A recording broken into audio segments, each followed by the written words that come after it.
Alright, I'm going to go over chapter 12, number 57. Let me read the problem for us, and then we will walk through it together. After several years of profitable operations, Javel, the sole shareholder of JBD Inc., a C corporation, sold 18% of her JBD stock to ZNO Inc., a C corporation in a similar industry.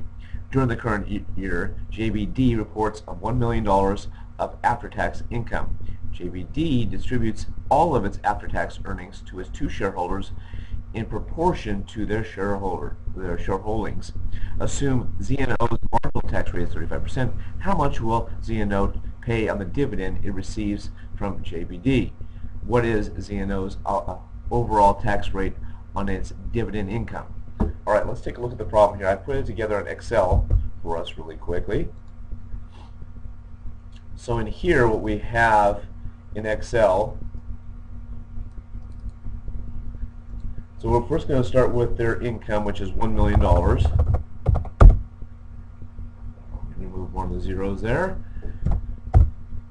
Then we have the dividend that is paid. So now we need to take a look at that and go back and take a look at the dividend here, which it tells us is 18%. So 18%, which we have right here, we are going to take 18% of the amount.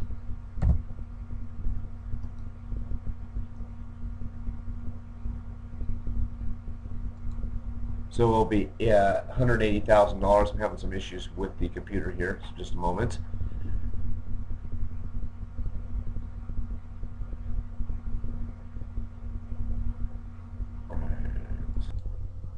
Alright, so we have this amount here. We're going to multiply that times 18%, which gives us $180,000. With that information, now we're going to move into the dividends received deduction that we have as a part of that, which is we fall into the category of we are entitled to a 70% dividend received deduction as a part of that, because that's what generally are entitled to as a part of that. So what we will do is then take 70% of this number here,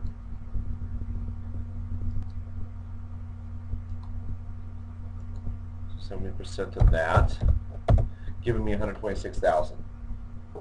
Alright, so that we've done 1, 2, and 3 as a part of that. Now we're going to take a look at 4 and do the taxable dividend.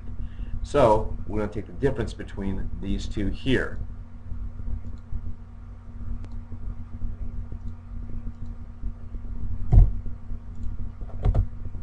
Which is $54,000. All right. So they gave us the marginal tax rate. Let me pop back over there. I believe that was, oops. So the marginal tax rate is listed here as 35%. That's what we're going to use for that.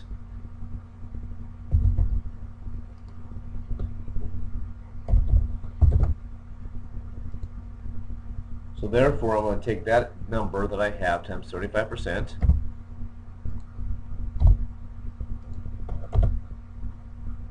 giving me a tax on the dividend of $18,900. So my overall tax rate on that, now I need to calculate that. I'm basically going to take what I have here and divide it into here. So to do that there is giving me a percentage of 10.5% as my overall tax rate on the dividend. That is 12-57. Let me know if you have any questions.